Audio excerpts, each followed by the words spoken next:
Binago ko ang aking huling habilin kahapon. Sa isang pirasong papel, pinura ko ang lahat. Ang bahay na ito na itinayo ko mula sa bawat sentimo ng aking pinaghirapan. Ang 2 milyong piso na ipon ko sa bangko para sa aking pagtanda. Ang lahat ng naiwan sa akin ng yumaong asawa kong si Elena. Ipinamigay ko. Ibinigay ko sa isang charity para sa mga batang nangangailangan. Hindi ko itinira ang kahit 1 piso para sa sarili kong anak, sa sarili kong dugo at laman. Marahil, iniisip ninyo, anong klaseng ama ang gagawa nito? Anong klaseng lolo ang ipagkakait ang kanyang pamana? Gagawin ninyo rin ang ginawa ko. Kung ang sarili mong manugang ay tumingin sa iyo ng may ngiti habang iniaabot ang isang tasang may lason, ang lahat ng ito ay nagsimula sa isang tasang salabat, isang mainit at matamis na salabat. Ang manugang kong si Isabela, ang asawa ng kaisa-isa kong anak na si Miguel, ay palaging napakabait sa akin. Palagi siyang may dalang pagkain. Palagi siyang nangungumusta. Sasabihin niya, "Ba Ricardo, para po sa inyo ito na may ngiting abot tenga." At ako naman, bilang isang matandang biyudo na 4 na taon nang mag-isa, ay labis na nagpapasalamat. Akala ko, pinagpala ako. Akala ko mayroon akong isang manugang na itinuturing akong tunay na ama, ngunit may mga ngiti na mas matalas pa sa kutsilyo. Bago sila umalis ng anak kong si Miguel para sa kanilang bakasyon sa Palawan, inihanda niya ako ng isang kahon ng salabat. "Ba," sabi niya sa akin, habang maingat na inaayos ang mga pakete sa aking lamesa, "ito po ay espesyal na timpla para tulungan kayong makatulog ng mahimbing. Napansin ko po kasi na palagi kayong pagod." Ang bawat salita niya ay malambing. Ang bawat kilos niya ay puno ng pag-aalaga. Ngunit ang mga mata niya, mayroong malamig na kalkulasyon doon. Isang bagay na hindi ko pinansin noon. "Inumin niyo po ito 2 beses sa isang araw ba? Sa umaga at sa gabi," pilin niya, "para po ito sa kalusugan ninyo." Kalusugan. Yan pala ang tawag niya sa dahan-dahang pagpatay sa akin. Sa loob ng 2 taon, 2 mahabang taon, ipinainom niya sa akin ang lason na iyon. Unti-unti, dahan-dahan, para magmukhang natural, para isipin ng lahat na ako ay isang matanda na sadyang humihina na ang isip at katawan. Isang pabigat, isang problema na kailangan ng alisin. Narinig ko silang nag-uusap isang gabi noong akala nila ay tulog na ako. Ang sabi ng anak kong si Miguel, "Isabela, baka masyado na yan." Ang sagot ng asawa niya, "Huwag kang mag-alala, Miguel, malapit na. Konting tiis na lang. At mapapasa atin na ang lahat. Ang bahay, ang pera. Hindi na natin siya kailangang problemahin pa." Ang sarili kong anak, hinayaan niya ito. Hinayaan niyang lasunin ng asawa niya ang sarili niyang ama dahil sa takot? Dahil sa pera? Hindi ko alam. Ang alam ko lang, ang sakit ng pagtataksil na iyon ay mas masahol pa sa lason na dumadaloy sa aking mga ugat. Iyon ang tunay na walang utang na loob. Isinakripisyo ko ang lahat para kay Miguel, para mapag-aral siya, para magkaroon siya ng magandang buhay. At ito ang isinukli niya sa akin, isang baso ng lason at pananahimik. Ngunit ang kanilang perpektong plano ay may isang malaking pagkakamali, isang pagkakamali na 8 taong gulang. Ang aking apo, si Leo, ang batang hindi kailanman nagsalita, ang batang tinawag nilang Pipi, ang batang itinuring nilang isang sirang dekorasyon lang sa bahay. Hindi nila alam na sa likod ng kanyang mga mata ay isang matalinong isipan na nakikinig, nagmamasid, at naghihintay. At sa araw na iyon, nang sumakay sila sa kanilang kotse, nang kumaway sila ng paalam na may mga peking ngiti, hindi nila alam na iyon na ang huling araw ng kanilang mga kasinungalingan. Dahil sa sandaling iyon, nangyari ang isang himala na nagligtas sa aking buhay at nagbigay sa akin ng lakas para sa katarungan. Hindi ito paghihiganti, ito ay katarungan. Ang hustisya para sa isang matandang minamaliit nila at para sa isang batang pinilit nilang manahimik. Ang akala nila tapos na ang laban. Ang hindi nila alam, ito pa lang ang simula. Bago tayo magpatuloy sa aking kwento, mangyaring mag-subscribe po kayo sa channel na ito At kung maaari, pakisabi sa amin sa comment section kung saan po kayo nakikinig ngayon.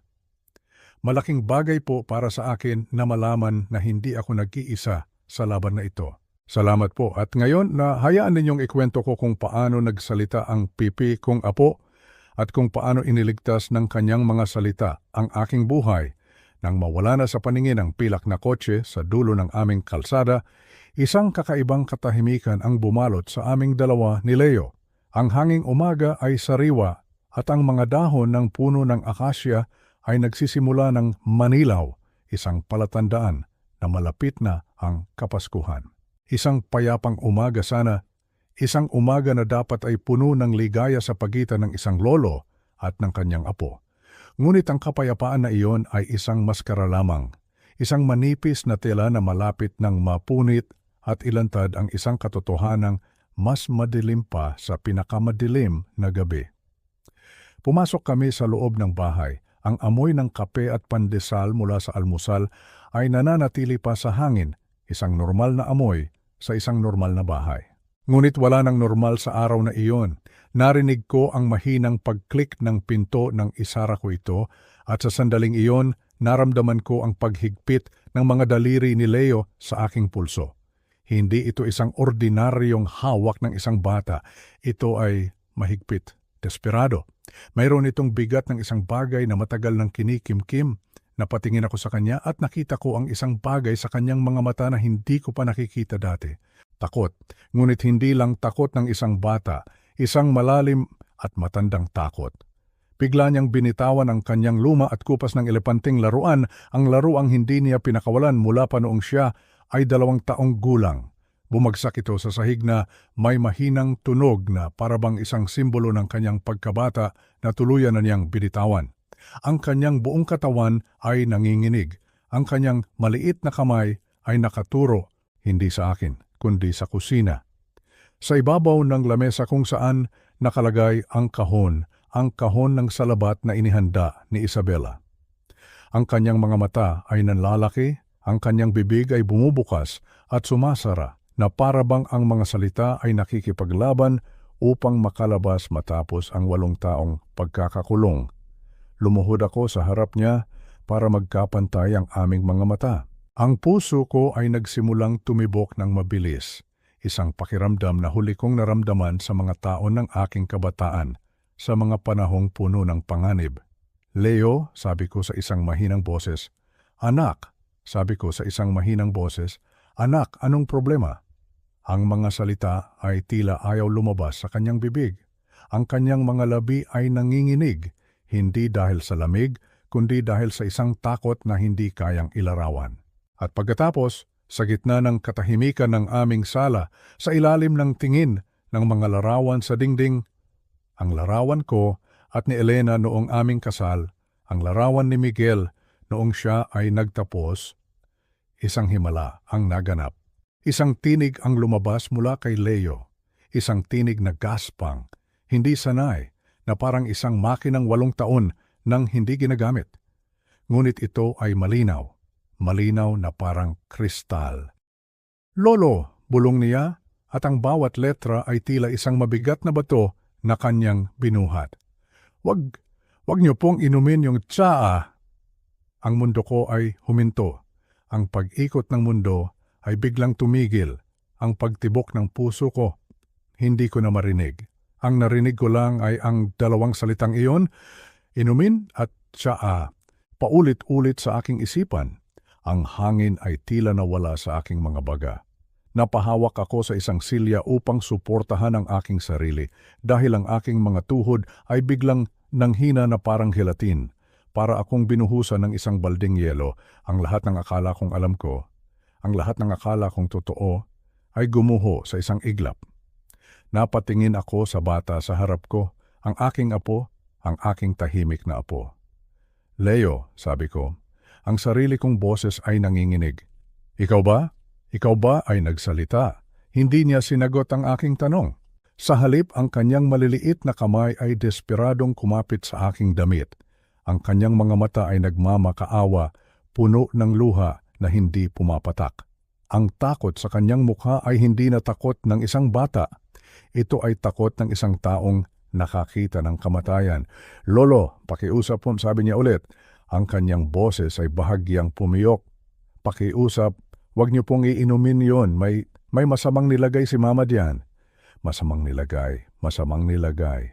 Ang mga salitang iyon ay tumusok sa aking puso na parang isang matalim na punyal.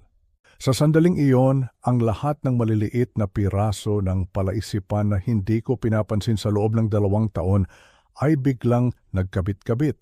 Ang aking biglaang pagiging makakalimutin. Ang aking palaging pagkaantok at pagkahilo. Ang mga araw na ako ay nalilito. Hindi alam kung umaga ba o gabi.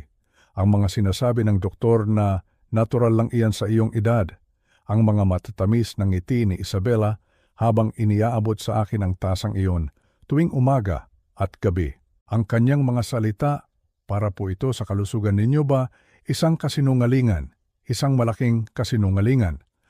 Ang aking 8 taong gulang na apo na hindi nagsalita mula ng isilang ay ginamit ang kanyang unang mga salita, hindi para humingi ng laruan, hindi para sabihing nagugutom siya, kundi para iligtas ang aking buhay. Inalis ko ang kanyang mga kamay sa aking damit at hinawakan ko ang kanyang mga balikat. Tinitigan ko siya ng diretso sa mata, sinusubukang iparating sa kanya na ligtas na siya, na nakikinig ako. Inalalayan ko siya papunta sa kusina, ang aming mga hakbang ay mabagal at mabigat. Umupo kami sa lamesa, sa parehong lamesa kung saan inihanda ni Isabela ang kanyang lason. Kumuha ako ng 2 baso ng tubig. Tubig lang, hindi na ako iinom ng tsa kailanman. Habang umiinom kami, ang katahimikan sa pagitan namin ay mas mabigat pa kaysa sa katahimikan ng 8 taon. Ito ay isang katahimikan na puno ng mga tanong, puno ng sakit, at puno ng isang katotohanang napakasaklap tanggapin. Ang aking sariling manugang ay sinusubukang patayin ako, at ang aking sariling anak ay malamang na alam ito. Matapos ang ilang sandali nang medyo kumalma na si Leo, nagsalita ako. Ang boses ko ay kalmado, ang boses ng isang sundalong sinanay na harapin ang krisis. Ngunit sa loob ko, isang digmaan ang nagaganap. Leo, sabi ko ng marahan, kailangan kong malaman ang lahat. Magsimula ka sa simula.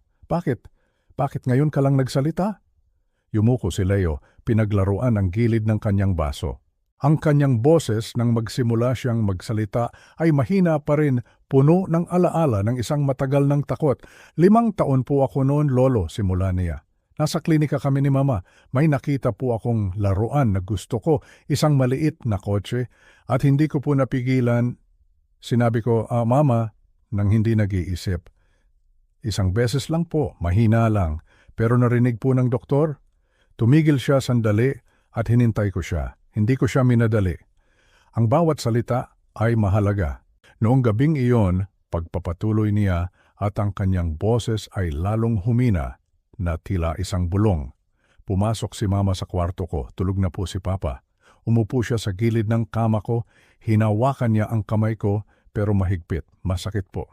Sabi niya, narinig kitang magsalita, Leo ha, tapos sinabi niya na kung magsasalita pa ako ulit nang wala siyang permiso, dadalhin niya ako sa isang espesyal na ospital.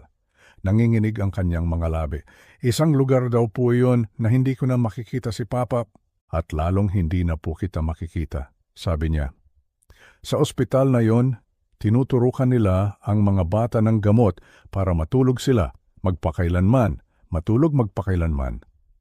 Isang 5 taong gulang na bata, tinakot ng sarili niyang ina ng kamatayan dahil lamang sa pagsambit ng isang salita. Isang salitang puno ng pagmamahal, Mama. Isang nag-aalab na galit ang umakyat mula sa aking sikmura. Ang mga kamay ko sa ilalim ng lamesa ay nakakuyom ng napakahigpit.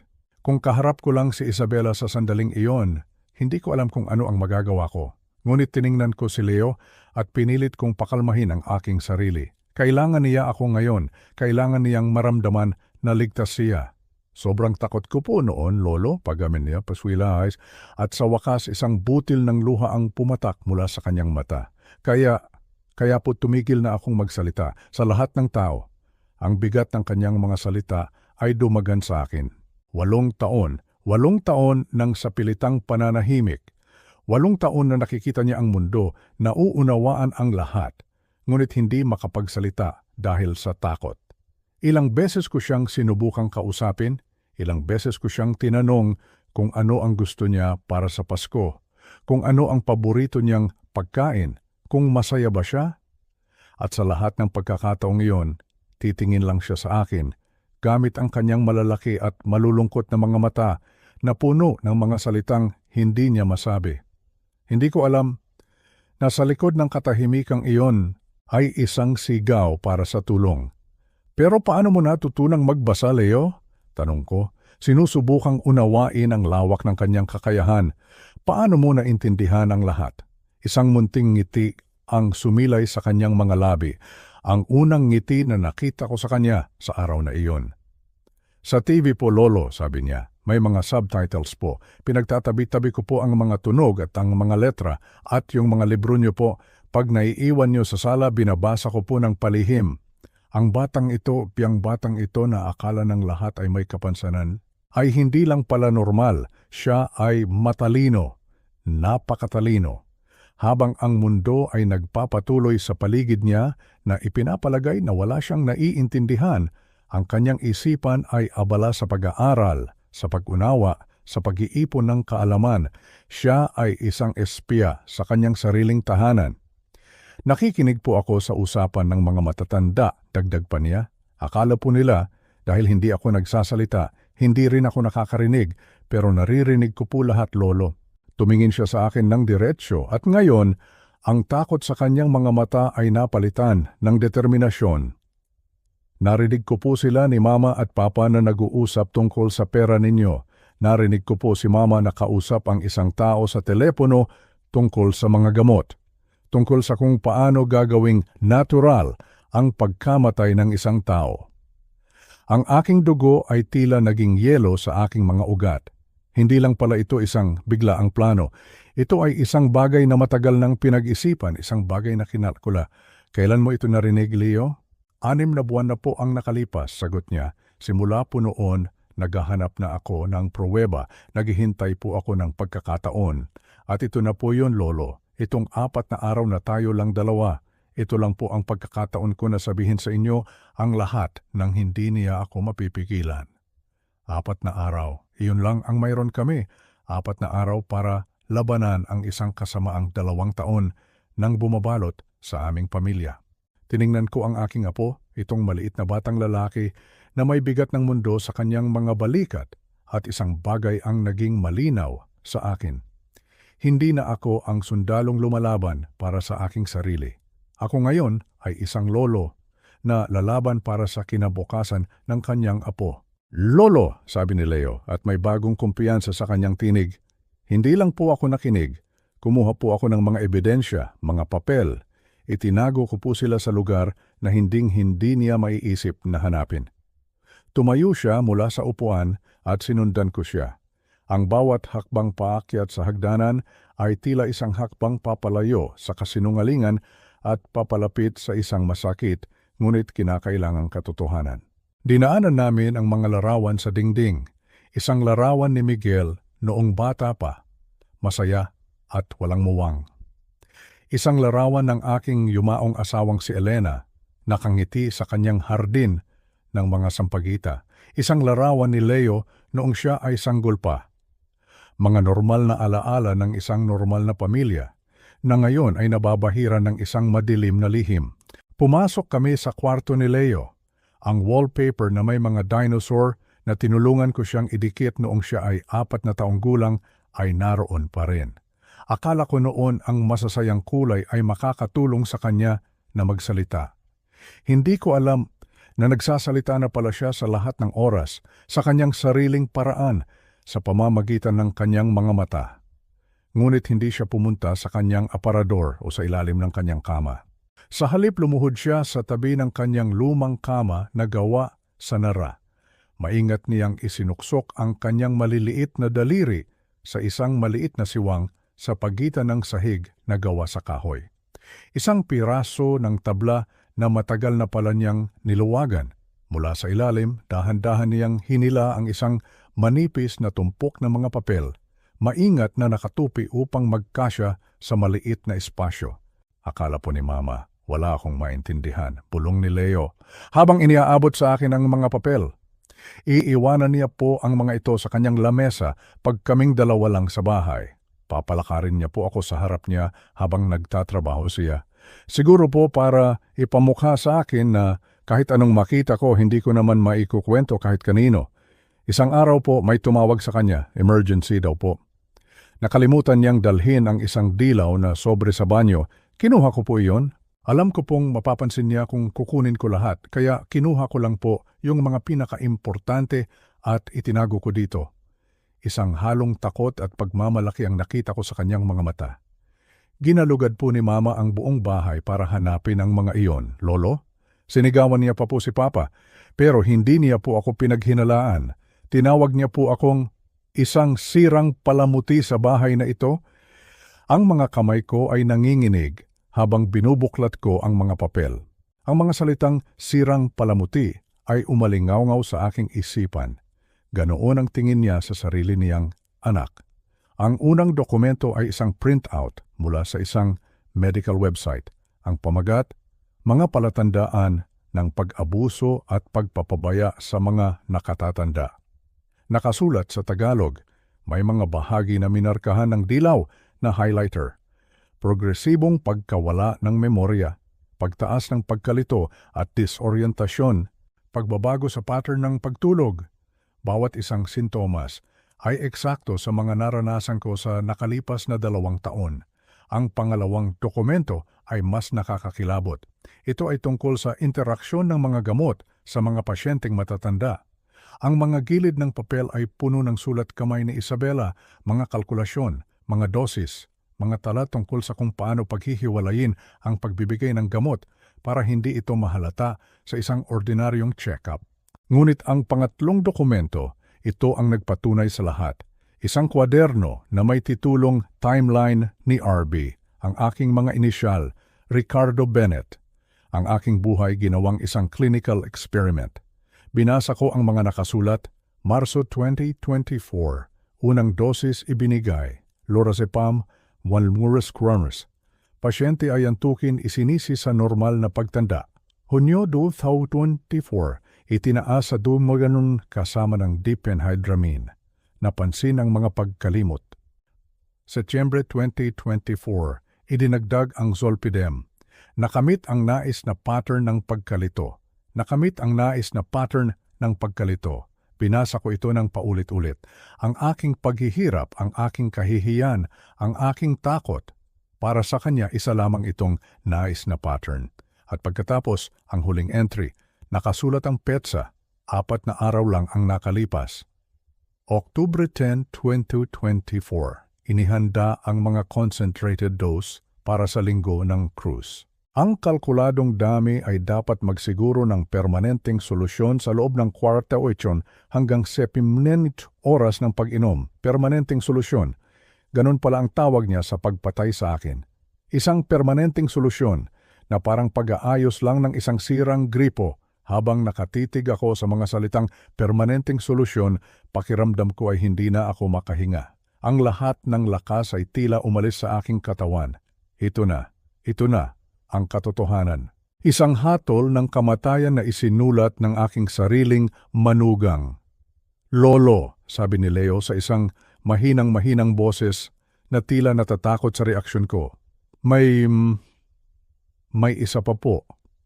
Yung pinaka-importante, yung tungkol sa kung bakit po siya galit sa akin. Muli niyang isinuksok ang kanyang kamay sa ilalim ng sahig at may kinuha siyang isang papel mula sa pinakailalim. Luma na ito at medyo lukot. Inabot niya ito sa akin. Isa itong opisyal na dokumento mula sa isang laboratorio. Sa itaas nakasulat ng malaki, resulta ng DNA paternity test. Ang mga pangalan ay malinaw na nakalista. Ina, Isabela Reyes. Anak, Leo Reyes, pinaghihinala ang ama, Miguel Bennett. At sa ilalim sa isang kahon na nakabold at may salungguhit, naroon ang resulta. Isang resulta na sumira sa pundasyon ng aming pamilya. Probability of paternity, 0%. Ang silid ay umikot. Napakapit ako sa dingding. Binasa ko ulit. 0. Ulit. 0. Si Miguel dang aking anak ay hindi ama ni Leo. Ang batang ito na minahal ko bilang aking apo, ang batang nagligtas sa aking buhay, ay hindi ko pala kadugo. Nahanap ko po yan 2 taon na ang nakalipas, lolo, bulong ni Leo, at ngayon ang mga luha ay malayang dumadaloy sa kanyang mga pisngi. Kaya po pala galit si mama sa akin, hindi po pala talaga ako apo ninyo, hindi po ako isang Bennett. Sa isang iglap, nawala ang lahat ng aking panghihina, nawala ang aking galit kay Isabela. Ang tanging nakita ko lang ay ang sakit sa mga mata ng batang ito.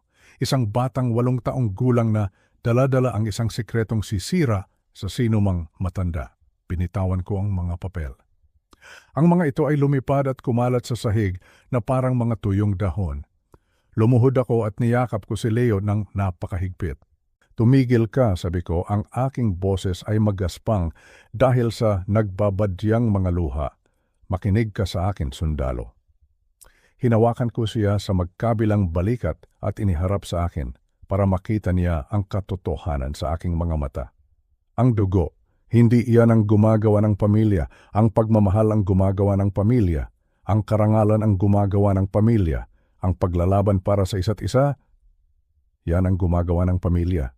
Tinitigan ko siya. Narinig mo ba ako? Ikaw ay apo ko. Ikaw ay isang Bennett at walang kahit anong papel o resulta ng test ang makakapagbago niyan. Kailanman. Sa wakas, humagulgol siya. Isang iyak na puno ng 8 taon ng takot, ng kalungkutan, ng pag-iisa.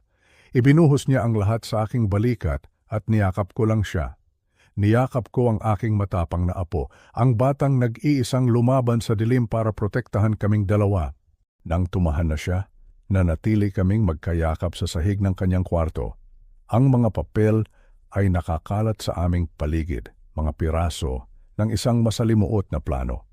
Ngunit sa gitna ng lahat ng kasamaang iyon, isang bagay ang naging malinaw. Ang aming pamilya ay hindi gumuho. Sa katunayan, sa araw na iyon, isang bagong pamilya ang isinilang. Isang pamilya na binuo hindi sa dugo, kundi sa katapangan. Isang pamilya na sinubok sa apoy at naging hindi masisira. At sa sandaling iyon, alam ko na kung ano ang kailangan kong gawin. Ang digmaan ay nagsimula na. At hindi kami susuko. Matapos ang mahabang pag-iyak ni Leo, isang kakaibang katahimikan ang namayani sa amin. Hindi ito ang katahimikan ng takot, kundi ang katahimikan bago ang isang bagyo. Pinulot namin isa-isa ang mga papel mula sa sahig. Ang bawat piraso ay tila isang bala. Ang bawat salita na nakasulat ay isang patunay sa isang krimen na muntik ng magtagumpay. Bumaba kami sa kusina at inilatag ko ang lahat ng ebidensya sa lamesa. Ang dating lamesa ng aming pamilya kung saan kami nagsasalo-salo tuwing Noche Buena ay naging isang war room. Tiningnan ko si Leo na nakaupo sa tapat ko. Ang kanyang mga mata, bagamat may bakas pa ng luha, ay puno na ngayon ng determinasyon. Ang maliit na batang ito ay hindi na isang biktima. Siya ngayon ay isang sundalo at ako ang kanyang general. Makinig ka, Leo, sabi ko. Ang boses ko ay matatag at puno ng autoridad. Ito ay isang digmaan at sa digmaan, kailangan natin ng plano. Itinuro ko ang mga papel. Ang kalaban ay si Isabela. Ang misyon natin, katarungan. Meron tayong 3 yugto sa ating plano. Una, kailangan natin ng pruweba mula sa doktor. Ang mga papel na ito ay malakas, pero mas lalakas pa kung may resulta ng blood test na magpapatunay na ang lason ay nasa aking katawan. Pangalawa, kailangan natin ng legal na payo. Hindi tayo maaring kumilos ng padalos-dalos. At pangatlo, tiningnan ko siya ng diretso sa mata, kailangan nating hulihin ang kanyang pag-amin. Kailangan nating marinig mula mismo sa kanyang bibig ang kanyang masamang balak. Tumango si Leo, ang kanyang mukha ay seryoso. Para siyang isang batang sundalo na tumatanggap ng kanyang unang misyon. Ang una kong ginawa ay kinuha ang telepono. Ang mga kamay ko ay hindi na nanginginig. Ang takot ay napalitan na ng isang malamig na galit, isang galit na nagbibigay linaw sa aking isipan. Denial ko ang numero ng aking kaibigan at doktor sa loob ng 15 taon, si Dr. Mark Santos. Mark, sabi ko nang sagutin niya ang tawag. Ricardo, ito, may emergency ako. Kailangan ko ng blood test. Ngayon din, huwag ka nang magtanong, basta pagkatiwalaan mo ako. Narinig ko ang pag-aalala sa boses ni Mark, ngunit bilang isang tunay na kaibigan, hindi siya nagtanong ng marami. Sige Ricardo, papapuntahin ko ang isang nurse diyan sa loob ng 1 oras. Pagkababa ko ng telepono, tiningnan ko ang orasan, 3:15 ng hapon. Mayroon kaming hanggang Linggo ng hapon. Wala pang 72 oras. Kailangan naming kumilos ng mabilis. Habang naghihintay kami sa nurse, pinag-aralan naming mabuti ni Leo ang mga dokumento. Kinabisa namin ang mga petsa, ang mga pangalan ng gamot, ang mga dosis. Kailangan naming malaman ang lahat ng detalye, bawat anggulo ng plano ni Isabela. Dumating ang nurse bandang 4:00, kumuha ng dugo at umalis din kaagad. Sinabi ni Dr. Santos na bukas ng umaga, Biyernes, ay malalaman na namin ang resulta. Ang pangalawang yugto ng plano ay ang tawag sa aking abogado. Daniel ko ang numero ni Daniel Reyes, isang matalinong abogado na tumulong sa akin sa pag-aayos ng mga ari-arian ni Elena nang siya ay pumanaw. Daniel, sabi ko, Ricardo Bennett, may mahalaga akong tanong. Sa Pilipinas kung nirecord ko ang isang usapan nang hindi alam ng kausap ko, pwede ba itong gamiting ebidensya sa korte? Narinig ko ang pag-iisip ni Daniel sa kabilang linya. Ricardo, ang batas natin diyan ay medyo komplikado. Ito ang tinatawag na anti-wiretapping law. Illegal ang pag-record ng pribadong usapan kung hindi ka kasali doon. Pero, at dito nagkaroon ng diin ang kanyang boses, kung ikaw ay bahagi ng usapan at mayroon kang makatwirang dahilan para maniwala na may krimen na nagaganap, ito ay maaaring tanggapin bilang bahagi ng mas malaking ebidensya. Kung mayroon kang mga dokumento, testimonya ng saksi at resulta mula sa doktor, ang recording ay magiging isang napakalakas na pako na magsasara sa kabaong. Bakit mo na itanong? Daniel, kailangan kita sa Linggo ng gabi, mga 6:00, magdala ka ng pulis. Bago pa man siya makasagot, ibinaba ko na ang telepono, ang huling yugto, ang pinakadelikado, ang bitag. Kinabukasan, Biyernes ng hapon, pagkatapos kong makuha ang kumpirmasyon mula kay Dr. Santos tungkol sa mga lason sa aking dugo, pumunta kami ni Leo sa isang electronics store sa bayan. Bumili ako ng isang maliit, modernong digital voice recorder. Sapat na maliit para itago, ngunit sapat na sensitibo para makuha ang bawat bulong. Sa parking lot ng mall, sinubukan namin ito. Pinatayo ko si Leo sa layong 15 talampakan at pinagsalita. Nang i-play ko ang recording, ang kanyang boses ay malinaw na parang nasa tabi ko lang siya. Perpekto. Bumalik kami sa bahay. Inilatag ko ang huling bahagi ng plano. Makinig ka, Leo. Sa Linggo, pagdating nila, kailangan mong bumalik sa pagiging tahimik. Kailangan nilang makita ang dating Leo na kilala nila. Uupo ka sa sahig, maglalaro. Tahimik at hindi ka pansin-pansin. Ang recorder na ito, ipinakita ko sa kanya, ay itatago natin sa likod ng mga libro ko tungkol sa kasaysayan doon sa bookshelf. Kapag ang nanay mo ay nagsasalita na, kapag sinasabi na niya ang mga bagay na kailangan nating marinig, kapag sigurado na siyang nanalo na siya, tatayo ka, pupunta ka sa bookshelf, kukunin mo ang recorder at magsasalita ka. Iyon ang magiging senyales. Nakita ko ang takot na bumalik sa kanyang mga mata. Paano po kung matakot ako, Lolo?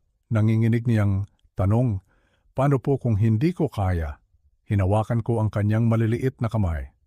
Naging matapang ka sa loob ng 8 taon, sundalo. Sabi ko, naging matapang ka ng mag-isa. Ngayon kasama mo na ako. Isang araw na lang ng katapangan ang hinihiling ko sa iyo.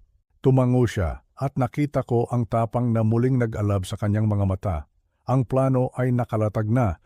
Ang mga piyesa ay nasa kanilang mga pwesto. Ang kailangan na lang naming gawin ay maghintay sa pagbabalik ng kalaban. Ang Biyernes ng gabi ay dumaan na parang isang panaginip. Si Leo ay halos hindi nakakain ng hapunan. Ang kanyang tiyan ay puno ng kaba. Upang aliwin siya, ikinuwento ko sa kanya ang mga karanasan ko noong aking kabataan, mga kwento ng mga ordinaryong taong naging bayani sa harap ng panganib.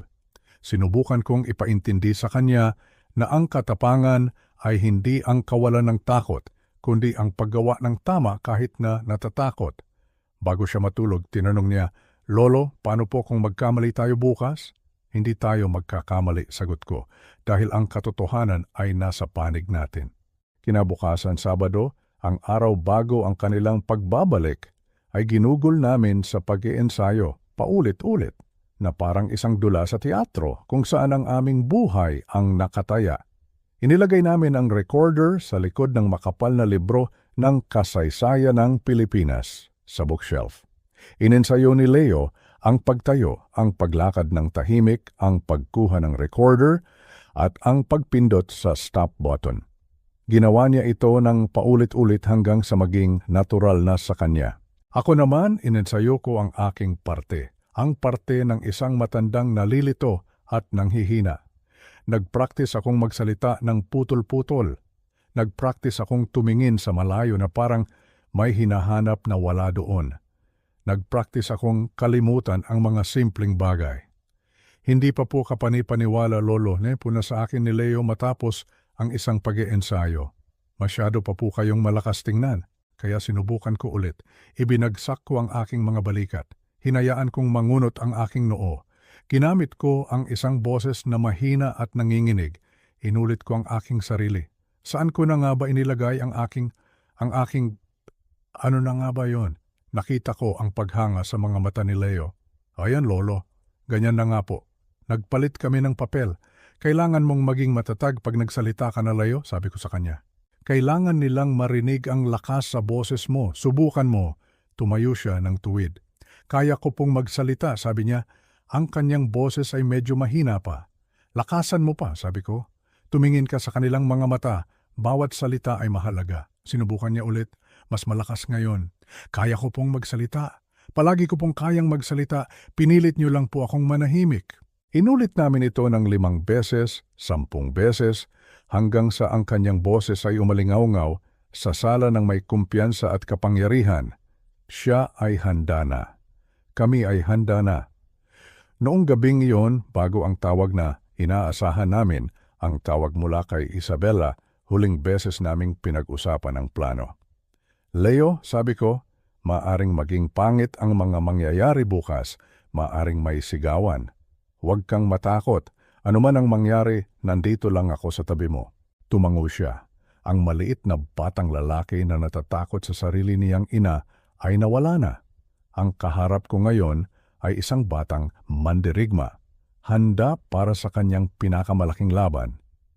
Eksaktong 8:00 ng gabi, gaya ng inaasahan, tumunog ang telepono. Nagkatinginan kami ni Leo. Huminga ako ng malalim at isinuot ang aking maskara. "Hello?" Sagot ko. Ang aking boses ay mahina at pagod. "Ba, Ricardo? Kumusta po kayo?" Ang masayang boses ni Isabela ay narinig mula sa kabilang linya. "Kumusta po si Leo?" Sinadya kong magkaroon ng mahabang katahimikan. "Leo, oo, mabuti naman siya. Tahimik, palaging tahimik." "Kumakain po ba kayo ng maayos ba?"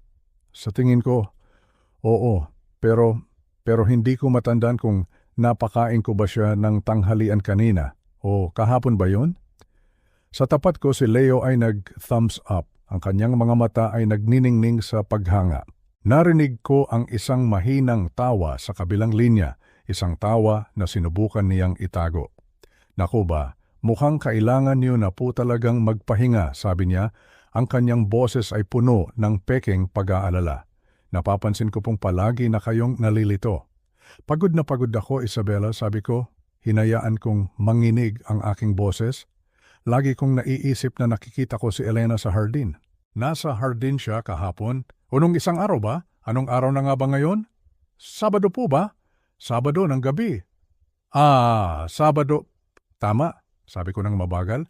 Ininom niyo po ba yung salabat niyo? Ang kanyang tanong ay mabilis at may diin.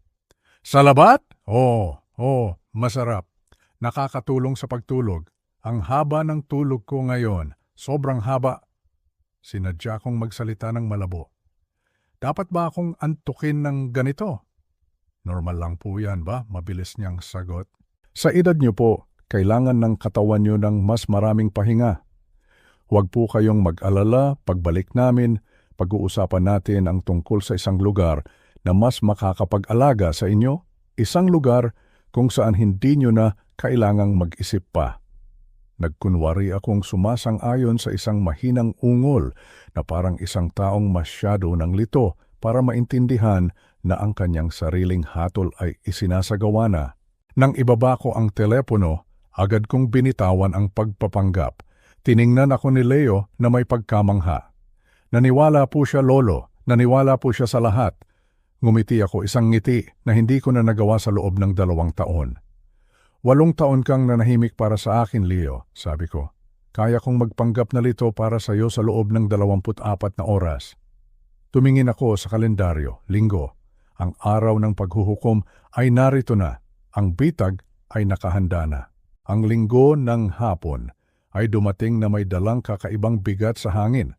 Ang araw ay nagniningning sa labas, ngunit sa loob ng aming bahay, ang kapaligiran ay madilim at puno ng tensyon. 2:00 ng hapon, eksakto sa oras na sinabi nila. Narinig namin ang tunog ng kanilang kotse na pumarada sa driveway. Ang pamilyar na tunog na iyon ay nagdulot ng isang pakiramdam na huli kong naramdaman noong 1968. Isang matinding kalma bago ang isang ambus. Nagkatinginan kami ni Leo sa huling pagkakataon. Isang mabilis na tango, isang pangako. Pagkatapos, ang bawat isa ay pumunta na sa kani-kanilang pwesto. Ako ay umupo sa aking paboritong silya.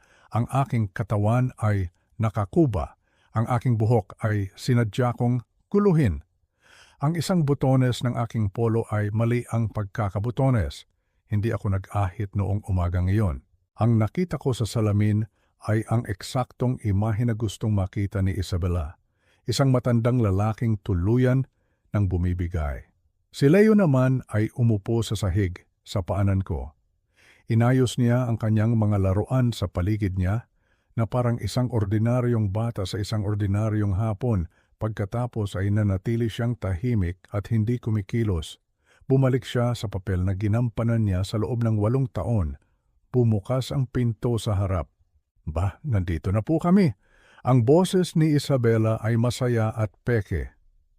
Pumasok siya sa sala. Ang kanyang balat ay kulay kayumanggi mula sa araw ng Palawan.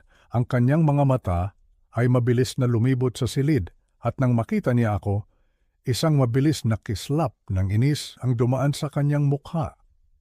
Tila nagulat siya na makita akong nakaupo pa rin sa aking silya sa halip na isinusugod na sa ospital. Ngunit mabilis niya itong pinalitan ng isang maskara ng pag-aalala. Naku, Ba Ricardo, kaawa-awa naman po kayo, sabi niya, lumalapit sa akin. Mukha po kayong pagod na pagod. Inalagaan niyo po ba ang sarili niyo? Hinayaan kong lumibot ang aking paningin na parang nahihirapan akong mag-focus. Isabela, nakabalik na pala kayo. Gaano kayo katagal na wala? 4 na araw lang po ba? 4 na araw, sabi niya, habang pinipigilan ng isang ngiti. 4 na araw. Tama, sabi ko ng mabagal, hinahayaan ang pagkalito na makita sa aking mukha. Pagod na pagod ako. Hindi ko matandaan kung kumain ba si Leo ng almusal kanina, o kahapon ba yon. Pumasok si Miguel sa likuran niya, dala ang kanilang mga bagahe. Nang makita niya ako, ang lahat ng kulay ay nawala sa kanyang mukha. Papa, sabi niya, ang kanyang boses ay pilit. Okay ka lang po ba? Sinulyapan siya ni Isabela ng isang matalim na tingin, isang babala, bago bumaling muli sa akin gamit ang kanyang matamis na boses. Pagod lang siya, Miguel. Sa edad niya, natural lang yan. Umupo siya sa sofa na parang siya ang may-ari nito, komportable at kampante. Ba, ininom niyo po ba yung salabat niyo? Yung espesyal na timpla na inihanda ko. Tumango ako ng bahagya. Tsa? Oo, yung tsa nakakatulong. Ang haba ng tulog ko ngayon, palaging tulog. Mabuti po yan, hindi niya maitago ang kasiyahan sa kanyang boses. Napakabuti po niyan. Kailangan ng katawan niyo ng pahinga. Pumaling siya kay Miguel. Nakita mo na, mas mabilis siyang humihina kaysa sa inaakala natin. Kailangan na talaga nating gawin yung pag-uusap na matagal na nating ipinagpapaliban. Binuksan ni Miguel ang kanyang bibig. Isabela, baka dapat Miguel, putol ni Isabela sa kanya, matigas, pinal.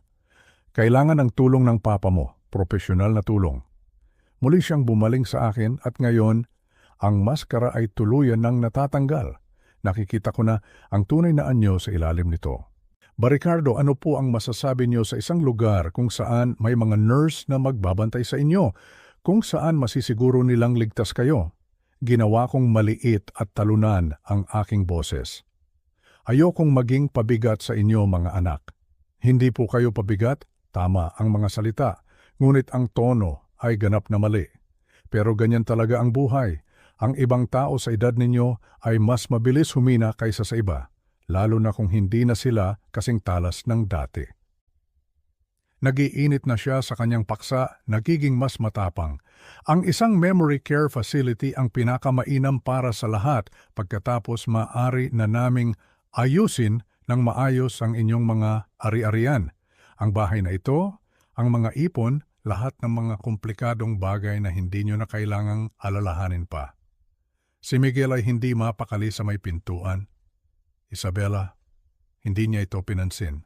Magiging mas simple ang lahat pagpapatuloy niya na halos para sa kanyang sarili na lang kapag naayos na ang mga tamang papeles. Ang recorder sa likod ng mga libro sa aking bookshelf ay kinukuha ang bawat salita, bawat malamig na kalkulasyon, bawat piraso ng ebidensya na kailangan namin. Ako ay nanatiling nakaupo, ginagampanan ang aking parte, ang nalilitong matanda, ang madaling biktima. Hinahayaan siyang isipin na nanalo na siya at iyon na ang sandali. Dahan-dahang tumayo si Leo. Maingat. At hindi siya lumakad papunta sa akin, lumakad siya papunta sa bookshelf. Ang boses ni Isabela ay naputol sa gitna ng isang pangungusap. Naglakad si Leo papunta sa bookshelf, inabot ang likod ng mga lumang libro, hinila ang digital recorder, humarap sa kanyang ina at nagsalita. Kanina po ito nagre-record simula nang pumasok kayo. Ang mukha ni Isabela ay namutla na parang papel. At kaya ko pong magsalita, sabi ni Leo. Ang kanyang boses ay malinaw at matatag. Palagi ko pong kayang magsalita. Isang nakabibinging katahimikan ang bumalot sa silid. Ang bibig ni Isabela ay bumukas. Imposible, pipi ka, ang sabi ng mga doktor. Ang mga doktor na sinungalingan niyo po, sabi ni Leo. Nagpanggap po ako dahil sinabi niyo na sasaktan niyo si Lolo kapag nagsalita ako. Si Miguel ay nakatitig sa kanyang anak, tulala. Kaya mo talagang... Tumayo ako at pinitawan ko na ang lahat ng pagpapanggap. Ang aking likod ay naging tuwid, ang aking boses ay naging malakas at malinaw. Kaya niyang magsalita sa buong buhay niya, Miguel, katulad ko na ganap na malinaw ang isip sa nakalipas na 5 araw. Si Isabela ay napaatras. Hindi ka nalilito? Hindi kahit katiting, sabi ko ng malamig. Ang pagtigil pala sa pag-inom ng tsaa mong may gamot ay may magandang epekto. Hindi ko alam ang sinasabi mo, sigaw niya. Pinutol ko siya. Hinila ko ang Manila folder mula sa tabi ng aking silya. Nandito ang lahat ng dokumentasyon mo, Isabela. Ang iyong research, ang iyong mga tala, ang iyong timeline. Binasa ko ng malakas. Oktubre 10. Inihanda ang concentrated dose. Permanenteng solusyon sa loob ng 48 hanggang 72 oras. Ganyan mo pala inilarawan ang pagtatapos sa buhay ko. Ibinaba ko ang papel at inilabas ang huli. Gusto mong malaman ang pinakamasakit na parte? Nahanap namin ang DNA test, Isabela. Si Leo ay hindi anak ni Miguel. Pinihag mo ang anak ko gamit ang anak ng ibang lalaki. Ang mukha ni Isabela ay namilipit sa galit. Ang batang yan ang sumira sa lahat, hindi ko siya ginusto. At pagkatapos ay napagtanto niya kung ano ang kanyang inamin. At ikaw naman, bumaling siya sa akin, dapat ay tahimik ka na lang na nawala. Sumugod siya papunta kay Leo. Kumilos ako batay sa purong instinct. Humakbang ako sa pagitan nila at nahawakan ko ang kanyang pulso. Subukan mong saktan ang batang ito, sabi ko. Ang bawat salita ay may bigat, at iyan na ang huling bagay na gagawin mo. Tiningnan ko si Leo. Ang takot ay wala na sa kanyang mga mata. Tumawag ka ng pulis, sundalo, utos ko. Attempted murder at elder abuse. Nang marinig ni Isabela ang salitang pulis, para siyang isang lobo na biglang nawala ng hangin. Ang lahat ng tapang ay nawala, napalitan ng purong gulat at takot. Tumakbo si Leo papunta sa kusina para tumawag. Ang kanyang maliliit na paa ay mabilis na tumatakbo sa sahig na dati niyang tinatapakan ng tahimik. Si Miguel naman ay bumagsak sa isang silya na parang isang manikang pinutulan ng tali. Ang kanyang mukha ay kulay abo. Ang kanyang mga mata ay walang laman. Papa, patawad po. Hindi ko alam. Hindi ko alam. Nagagawin niya talaga. Alam mo, sabi ko, ang aking boses ay malamig na parang yelo. Hindi mo man alam ang lahat ng detalye, pero alam mo na may mali. Alam mo ang tungkol sa bata. Alam mo na may ginagawa siyang masama, pero pinili mong manahimik. Pinili mong maging kasabwat. Binantaan niya po ako, sigaw niya. Ang kanyang boses ay puno ng awa sa sarili. Sabi niya, iiwan niya ako, kukunin niya ang lahat, naipit po ako. Kaya hinayaan mong gawing pipi ang sarili mong anak sa loob ng 8 taon? Tanong ko, hinayaan mong lasunin ang sarili mong ama? Ikaw ay naging biktima sa simula, Miguel. Ngunit sa iyong pananahimik, ikaw ay naging isang kasabwat. Mula sa kusina sumigaw si Leo. Parating na po sila, Lolo. 5 minuto daw po. Ang tunog ng sirena ng pulis na sa simula ay mahina lang, ay unti-unting lumalakas na parang isang sigaw ng hustisya na papalapit. Nang marinig ito ni Isabela, tuluyan na siyang tumigil sa pagpupumiglas. Tumayo lang siya doon, hawak ko pa rin ang kanyang pulso. Ang kanyang mukha ay isang maskara ng pagkatalo. Si Leo ay tumayo sa aking likuran, ang kanyang maliit na kamay ay nakakapit sa aking damit. Magkasama kami, nakaligtas kami. Ngunit habang tinitingnan ko ang aking anak na durog sa silyang iyon, ang sakit ng kanyang pagtataksil ay halos kasing sakit ng laso ni Isabela. Dumating ang mga pulis. 2 unipormadong opisyal ang pumasok sa aming bahay. Ang kanilang mga mukha ay kalmado at propesyonal. Ipinaliwanag ko ang sitwasyon ng maikli. Ibinigay ko sa kanila ang folder, ang mga dokumento, ang timeline, ang resulta ng DNA test, at ipinarinig ko sa kanila ang huling bahagi ng recording mula sa digital recorder. Habang pinupusasan nila si Isabela, nagsisigaw siya na ako raw ang may kasalanan, na minanipula ko si Leo, na ang bata ay may sakit sa isip, na ako ay ulyanin na. Ang mga pulis ay hindi nagsalita. Narinig na nila ang katotohanan mula sa kanyang sariling bibig. Si Miguel ay isinakay sa ibang kotse ng pulis para sa interogasyon. Hindi siya tumingin sa akin. Hindi niya kayang tumingin sa akin. Ang mga sumunod na araw ay isang malabong pagkakasunod-sunod ng mga interview at mga pahayag. Kinapanayam kami ni Leo ng magkahiwalay. Sa bawat tanong, sumagot si Leo sa kanyang malinaw at matatag na boses. Ikinuwento niya ang tungkol sa banta noong siya ay 5 taong gulang, ang 8 taon ng sapilitang pananahimik, at ang mga ebidensya na palihim niyang inipon. Isang child psychologist si Dr. Emily Watson ang nagsuri kay Leo sa kahilingan ng piskal. Ang kanyang ulat ay nagkumpirma, si Leo ay may pambihirang talino. Ang sapilitang pananahimik ay isang malinaw na kaso ng psychological abuse. At higit sa lahat, idineklara niya si Leo bilang isang credible witness. Si Dr. Mark Santos ay nagbigay ng kanyang testimonya tungkol sa mga resulta ng aking blood test. Iniharap niya sa korte ang mga antas ng lorazepam, diphenhydramine at zolpidem sa aking dugo. 1 linggo pa sa ganoong konsentrasyon, sabi niya sa hukom, at ang pinsala sa kanyang utak ay maaaring hindi na maibabalik o mas masahol pa, maaaring ikamatay niya. Si Attorney Daniel Reyes ang nagpresenta ng lahat ng ebidensya, ang voice recording, ang mga tala na sulat kamay ni Isabela. Ang resulta ng DNA test na nagpapakita ng motibo, ang mga pakete ng salabat mula sa aking cabinet na kinumpirma ng laboratorio na naglalaman ng parehong mga gamot na natagpuan sa aking dugo. Ang depensa ni Isabela ay sinubukang sabihin na itinanim ko ang ebidensya na tinuruan ko si Leo, na ang recording ay inedit, ngunit hindi nila maipaliwanag ang sulat kamay niya sa mga tala. Hindi nila maipaliwanag ang mga gamot, satyaang siya mismo ang naghanda. At higit sa lahat, hindi nila maipaliwanag ang kanyang sariling boses sa recording, malamig, mapagkalkula at walang pagsisisi. Ang paglilitis ay tumagal ng 3 linggo. Ang ebidensya ay napakatibay.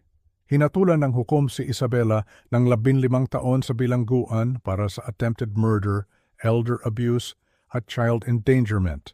Si Miguel ay nakatanggap ng 5 taong probation. Nakipagtulungan siya ng buo sa mga investigador at nagpakita ng tunay na pagsisisi. Ngunit ginawang malinaw ng hukom na ang kanyang pananahimik ay nagbigay daan sa 8 taon ng pag-abuso. Sa hearing para sa kustudiya na maikli lang, voluntaryong humarap si Miguel. Isinusuko ko po ang lahat ng aking karapatan bilang magulang, sabi niya sa hukom. Ang kanyang boses ay basag. Mas nararapat si Leo sa isang mas mabuting ama. Ang aking ama ay naging mas higit na ama sa kanya kaysa sa akin. Ipinagkaloob sa akin ng hukom ang buong legal na pangangalaga kay Leo. Sa wakas, pagkatapos ng mahabang panahon, kami ay tunay ng malaya. Ang hustisya, pagamat mabagal, ay nagwagi 6 na buwan.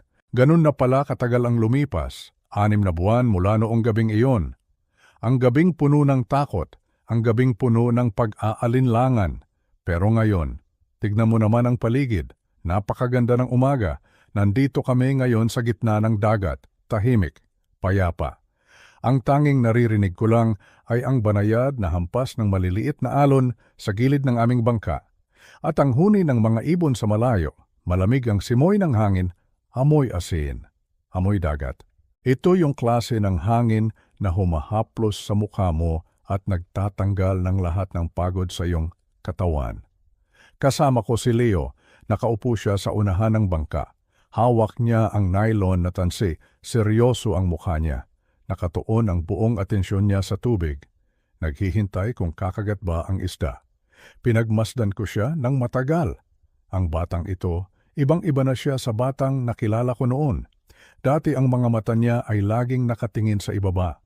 Takot tumingin ng diretso, ang mga balikat niya laging nakakuba na parabang pasan niya ang buong mundo. Pero ngayon, tignan mo siya. Tuwid na ang kanyang likod, maaliwalas ang kanyang mukha, at kapag ngumiti siya, tumatagos iyon hanggang sa puso. Lolo Ricardo, tawag niya sa akin nang hindi lumilingon, nakatingin pa rin siya sa tubig. Sa tingin niyo po ba may mahuhuli tayo ngayon? Gusto ko sana magluto tayo ng sinigang mamaya. Napangiti ako. Huwag kang mag-alala, Leo. Kung hindi man tayo pala rin sa isda, dadaan tayo sa palengke, bibili tayo ng baboy, 1 kilong liempo, gagawin nating sinigang na maraming gabi at kangkong, yung mainit na sabaw na saktong-sakto sa tanghalian. Tumawa siya, isang halakhak na magaan, napakasarap pakinggan. Habang hinihintay naming manghuli ang tansi, bigla siyang natahimik muli. Pero hindi ito yung katahimikan na nakakabahala. Ito yung katahimikan ng pag-iisip. Alam kong may gusto siyang itanong. Huminga siya ng malalim. Lolo, simula niya, pinitawan niya saglit ang tansi at lumingon sa akin. Bakit po kayo nagtiyaga sa akin? Hindi naman po tayo magkadugo. Hindi niyo naman po ako tunay na apo, pero bakit? Hindi niya itinuloy ang sasabihin. Pero alam ko ang ibig niyang sabihin. Bakit ko itinaya ang lahat? Bakit ko inilagay ang sarili ko sa panganib para sa kanya? Ibinaba ko ang hawak kong sagwan. Tumingin ako sa kanya. Pagkatapos ay tumingin ako sa malawak na karagatan. Ang dagat na nagdurugtong sa aming mga isla. Alam mo, Leo, sabi ko sa kanya ng mahinahon, makinig ka sa akin. Lumapit ako ng kaunti para marinig niya ako ng maayos kahit na may hangin. Ang pamilya. Hindi lang iyan nasusukat sa dugo, hindi iyan nasusukat sa apelyido. Maraming magkakadugo pero nag-aaway dahil sa lupa, dahil sa mana, dahil sa pera.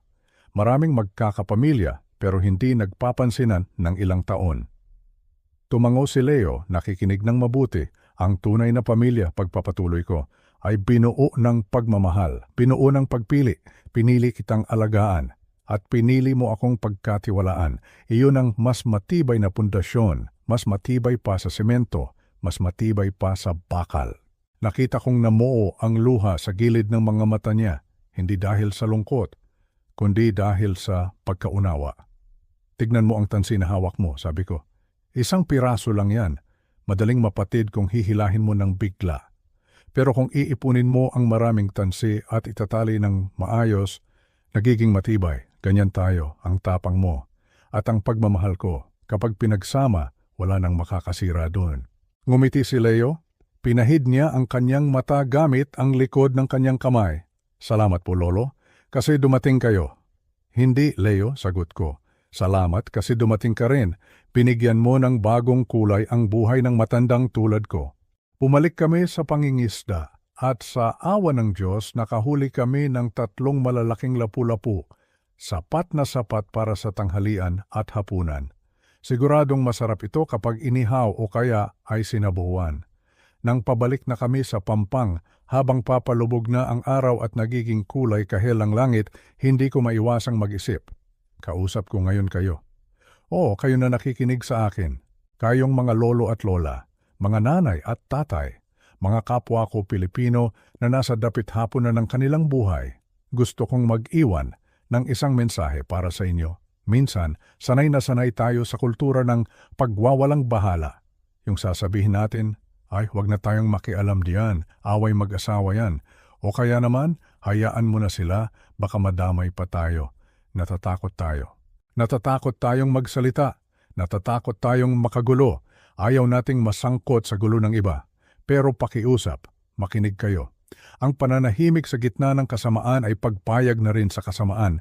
Kung narinig niyo ang iyak ng isang bata sa kabilang bahay, yung iyak na hindi ordinaryo, yung iyak ng takot at sakit, huwag niyong takpan ang inyong mga tainga. Huwag niyong lakasan ang volume ng inyong radyo o TV para lang hindi niyo marinig, maging mapagmatsyag kayo. Tignan niyo ang mga senyales. May mga pasaba? Laging takot ba ang bata? Bigla bang nagbago ang ugali? Huwag niyong balewalain ang mga bagay na ito. Dahil ang mga senyales na ito ay ang tanging paraan ng bata para humingi ng tulong. Alam ko, mahirap makialam. Baka magalit ang kapitbahay. Baka magkaroon ng gulo sa barangay, pero isipin niyo ito. Paano kung huli na ang lahat? Paano kung ang katahimikan natin ang naging dahilan kung bakit napahamak ang isang inosente? Kaya ba ng konsensya natin na dalhin iyon hanggang sa huling hininga natin? Ako, si Ricardo. Isang simpleng matanda. Walang gaanong pera, walang kapangyarihan. Pero pinili kong magsalita. Pinili kong kumilos. At dahil doon, may isang batang katulad ni Leo na nakangiti na ngayon. May isang batang may pag-asa na. May isang batang alam na ang pakiramdam ng ligtas na tahanan. Kaya mga kaibigan, mga kapanalig, sa tuwing papipiliin kayo sa pagitan ng takot at pagmamahal, piliin niyo ang pagmamahal. Lagi niyong piliin ang pagmamahal. Dahil ang pagmamahal ay matapang. Ang pagmamahal ay hindi nananahimik kapag may naapi. Ang pagmamahal ay handang tumindig para sa tama. Huwag tayong magbulag-bulagan. Tayo ang mata ng ating komunidad. Tayo ang mga nakatatanda. Tayo ang dapat na gumabay at pumrotekta. Pagbaba namin ng bangka, tinulungan ako ni Leo na buhatin ang mga huli naming isda. Mabigat pero magaan ang pakiramdam ko. Naglalakad kami pa uwi. Pinabati kami ng mga kapitbahay. Magandang hapon po, Mang Ricardo. Ang dami niyo at ang huli ah. Bati ni Aling Nena na nagwawalis sa tapat ng bakuran. Oo nga swerte kami ngayon. Sagot ko nang nakangiti. Simple lang ang buhay namin. Hindi kami mayaman. Minsan, kinakapos din. Mahal ang bigas, mahal ang kuryente. Pero sapat na ang meron kami. May bubong kami sa aming ulo. May pagkain sa aming mesa at higit sa lahat may kapayapaan sa aming puso. Tumingin ako sa langit. Kulay ube at ginto na ang ulap. Papagabi na, pero para sa akin at para kay Leo. Ito pa lamang ang simula, isang bagong simula, isang simula na puno ng pag-asa, puno ng liwanag. At hanggat may buhay, may pagkakataon tayong itama ang mali. May pagkakataon tayong maging bayani sa sarili nating maliit na paraan. Salamat sa pakikinig sa aming kwento. Sana, sa susunod na makakita kayo ng isang batang nangangailangan, maalala niyo si Leo. At maalala niyo rin na ang tapang ay wala sa edad. Ang tapang ay nasa puso. Magandang gabi sa inyong lahat at pagpalain nawa tayo ng may kapal.